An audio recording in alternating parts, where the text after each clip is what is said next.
أعوذ بالله من الشيطان الرجيم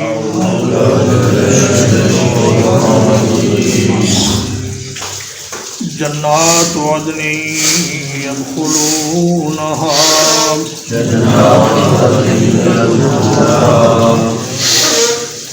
ہمیشگی کے باغات ہوں گے جن میں وہ داخل ہوں گے تجری من تحتها الانہار ان کے نیچے سے نہریں چلتی ہوں گی لہم فیہا ما یشاءون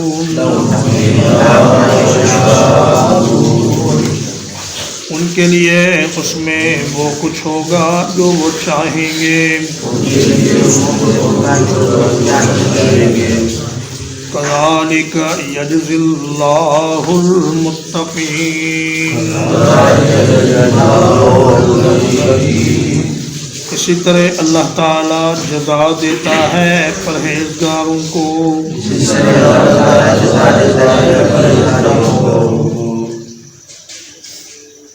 فرمایا کہ وہ لوگ جو اس دنیا میں متقی بن کر رہے اور انہوں نے اللہ کی نافرمانی سے پرہیز کیا اور کوئی بھی ایسا کام نہ کیا جس سے اللہ ناراض ہوتا ہو تو ان کے لیے ہمیشگی کے باغات ہوں گے اور جس میں وہ داخل ہو جائیں گے ہمیشگی کے باغات ہوں گے لیکن وہ وہاں اکتائیں گے نہیں اس لیے کہ وہاں ہر وقت نئی سے نئی چیزیں ان کے سامنے لائی جائیں گی اور ہر روز جو انہیں کھانا دیا جائے گا جو پھل دیے جائیں گے وہ پہلے پھلوں سے مختلف ذائقے والے ہوں گے اور ہر روز جو ان کو نعمتیں دی جائیں گی وہ پہلے نعمتوں سے بڑھ کر ہوں گی اور ہر آنے والے دن کے ساتھ ان کا حسن اور ان کی جوانی اور ان کی رونق اور ان کی تر و تازگی دن بدن بڑھتی رہے گی جہنم والوں کے بارے میں فرمایا خالدین فیہا یعنی وہ وہاں قید کر دیے جائیں گے وہ نکلنا چاہیں گے لیکن نکل نہیں سکیں گے اور جنت والوں کے بارے میں فرمایا کہ وہ وہاں سے نکلنا ہی نہیں چاہیں گے لا یبغون عنہا حولا اور کوئی جنتی اپنی رہائش بھی تبدیل کرنا نہ چاہے گا اس لیے کہ اللہ تعالیٰ ہر ایک کو اتنا کچھ دے دے گا کہ وہ یہ سمجھے گا کہ اب اس سے زیادہ کچھ ممکن ہی نہیں تو فرمایا لہم فیہا ما یشاءون جو وہ چاہیں گے ان کی وہ خواہش اس میں پوری ہو جائے گی فرمایا کہ فلا تعلم نفس ما اخفی لهم من قرۃ اعین جزاء بما كانوا يعملون کسی انسان کے تصور میں بھی یہ بات نہیں آ سکتی کہ اللہ نے جنت میں کیا کیا کچھ آنکھوں کی ٹھنڈک کا سامان چھپا رکھا ہے اور وہ انسان کے سامنے پیش کر دیا جائے گا حدیث پاک میں آتا ہے کہ اگر کوئی آدمی گھڑ سواری کرنا چاہے گا تو اسے ایک اڑنے والا گھوڑا فراہم کر دیا جائے گا وہ ہوا میں پرواز کرتا ہوا اس کو جہاں چاہے گا لے جائے گا اور اگر کوئی کسان جنت میں یہ خواہش کرے کہ مجھے کھیتی اور زراعت کرنے کا موقع دیا جائے تو اس کو زراعت کرنے کا موقع بھی دیا جائے گا اور اس کی کھیتی چند ہی لمحوں میں تیار ہو کر کٹنے کے قابل ہو جائے گی اور اس کا شوق پورا ہو جائے گا ایک آدمی نے کسی مولوی صاحب سے مسئلہ پوچھا کہ آپ کہتے ہیں جنت میں ہر چیز جس کی بندہ خواہش کرے گا وہ ملے گی، تو آپ بتائیے کیا جنت میں حقہ ملے گا؟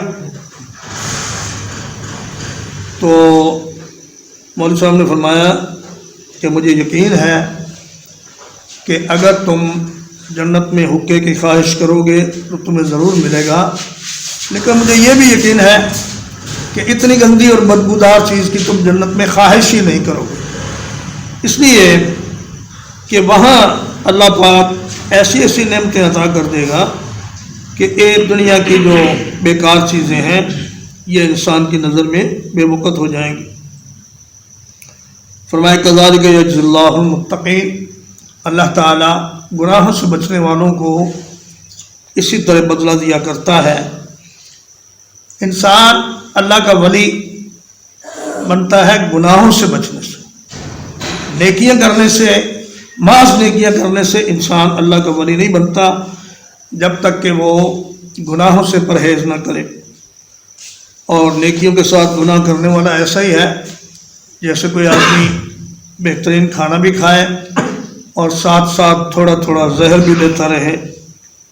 تو اللہ پاک فرماتے ہیں کہ جو لوگ گناہ کرتے رہتے ہیں ان کے نیک اعمال بھی پھر ہم ضائع کر دیتے ہیں، لیکن ایک مومن کا کام یہ ہے کہ جو ہی ذرا ڈگمگانے لگے پھر فوراً ہی سنبھل جائے اور اللہ کے سامنے گڑ گڑا کر اور اظہار ندامت کر کے اللہ سے معافی مانگ لے اور آئندہ کے لیے اچھے طرز عمل کا اللہ کو یقین دلائے۔ تو فرمایا کہ زندگی بھر جو لوگ اپنے نفس سے اور شیطان سے لڑتے رہتے ہیں، کبھی نفس ان کو پچھاڑ دیتا ہے، کبھی وہ نفس کو پچھاڑ دیتے ہیں، اور یہ کشتی زندگی بھر چلتی رہتی ہے، حتیٰ کہ جب آخری وقت آتا ہے تو پھر اللہ تعالیٰ ایسے آدمی پر اپنی رحمت فرما دیتا ہے اور اس کا آخری وقت اللہ تعالیٰ آسان فرما دیتا ہے اور اسے ہدایت پر اور دینداری پر موت آتی ہے۔ الذین تتوفاہم الملائکۃ طیبین،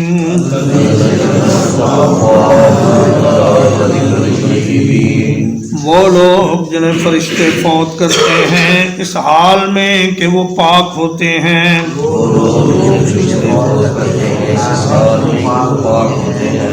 یقولون سلام علیکم، وہ کہتے ہیں تم پر سلام ہو۔ ادخلوا الجنۃ بما کنتم تعملون،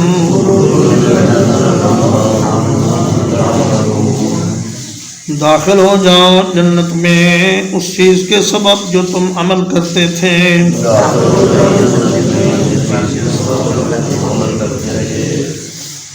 اور میں موت کے وقت اگر انسان شرک سے، کفر سے اور اللہ کی نافرمانیوں سے پاک ہو تو اس کی موت بڑی اچھی آتی ہے، اور فرشتے اس کو دنیا میں ہی جنت کی خوشخبری دے دیتے ہیں۔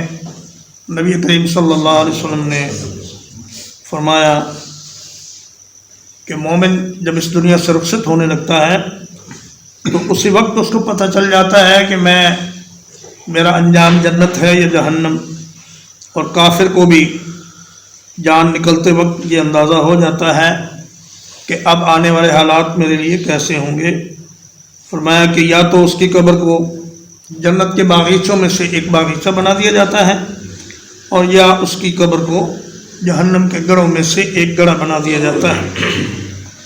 اور فرمایا سورۃ فصلت کی آیت نمبر 30 میں کہ ان الذین قالوا ربنا اللہ ثم استقاموا تتنزل علیہم الملائکۃ الا تخافوا ولا تحزنوا وابشروا بالجنۃ التی کنتم توعدون۔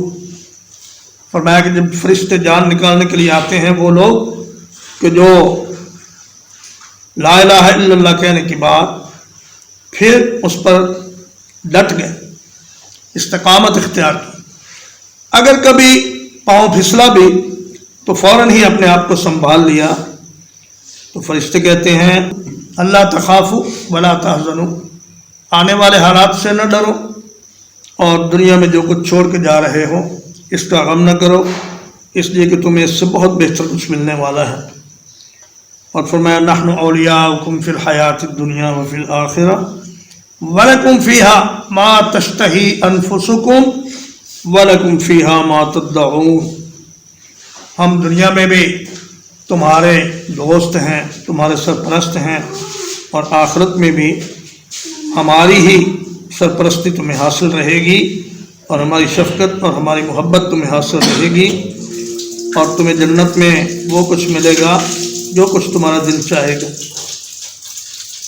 هل ينظرون إلا أن تأتيهم الملائكة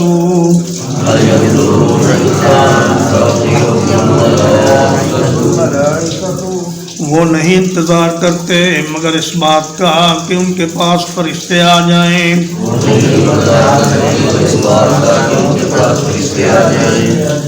او یأتی امر ربک، یا آپ کے رب کا حکم آ جائے. کذالک فعل الذین من قبلہم، اسی طرح کیا ان لوگوں نے جو ان سے پہلے تھے. وما ظلمهم اللہ، اور اللہ نے ان پر کوئی ظلم نہیں کیا. ولكن كانوا انفسهم يظلمون، لیکن وہ اپنی جانوں پر خود ہی ظلم کرتے تھے. فرمایا یہ انتظار کر رہے ہیں کہ موت کے فرشتے آ جائیں یا پھر قیامت آ جائے تو تب یہ اللہ کے نبی کی بات مانیں. حالانکہ موت کا وقت آنے کے بعد اور قیامت آنے کے بعد کسی کا توبہ کرنا اور کسی کا اطاعت کرنا کسی کام نہیں آئے گا، اس کا ایمان لانا کسی کام نہیں آئے گا. تو فرمایا اللہ ان پر کوئی ظلم نہیں کرتا.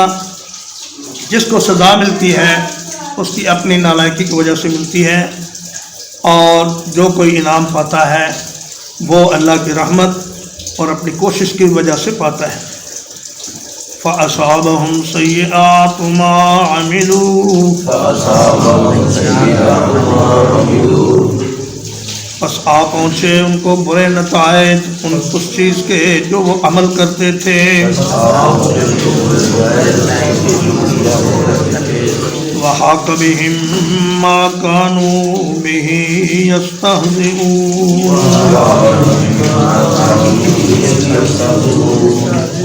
اور گھیر لیا ان کو اس چیز نے جس کا وہ مذاق اڑاتے تھے.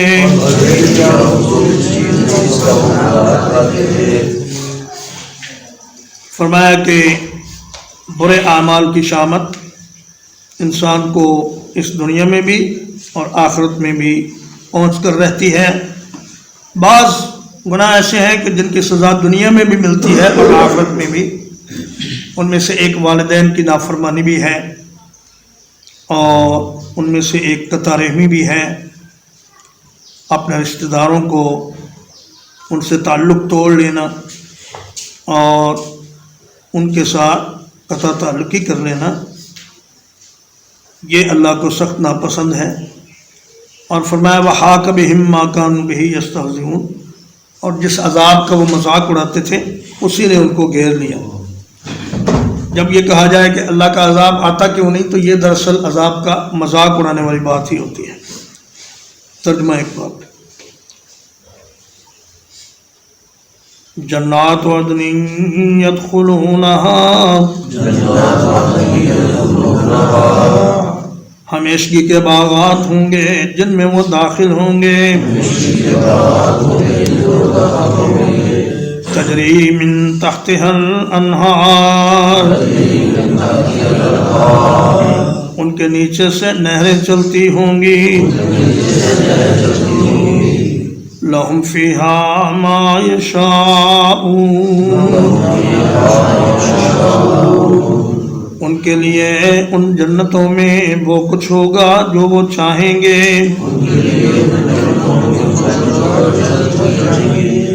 كذلك يجزي الله المتقين. اسی طرح اللہ تعالیٰ جزا دیتا ہے پرہیزگاروں کو. الذين تتوفاهم الملائكة طيبين.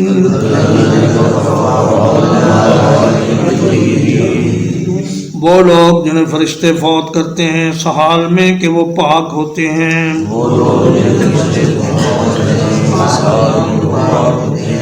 یقولون سلام علیکم. وہ کہتے ہیں تم پر سلامتی ہو. ادخلوا الجنة بما كنتم تعملون.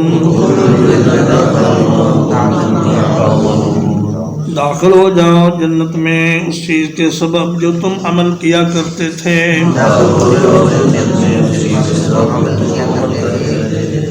هل ينظرون إلا أن تأتيهم الملائكة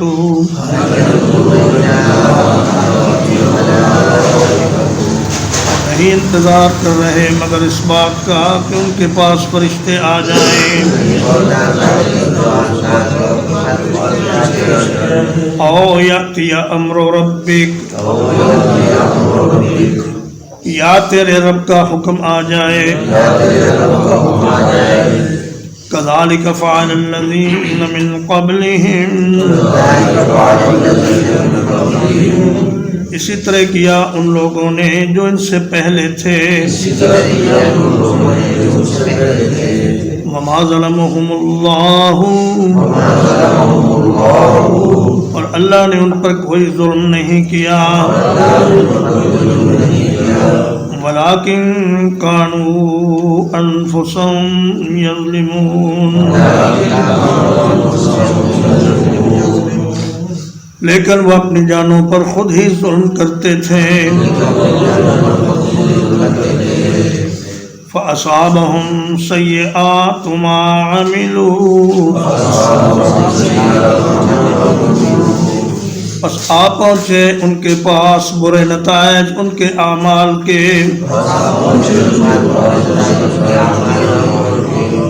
وحاق بهم ما كانوا به يستهزئون. اور گھیر لیا ان کو اس چیز نے جس کا وہ مذاق اڑایا کرتے تھے.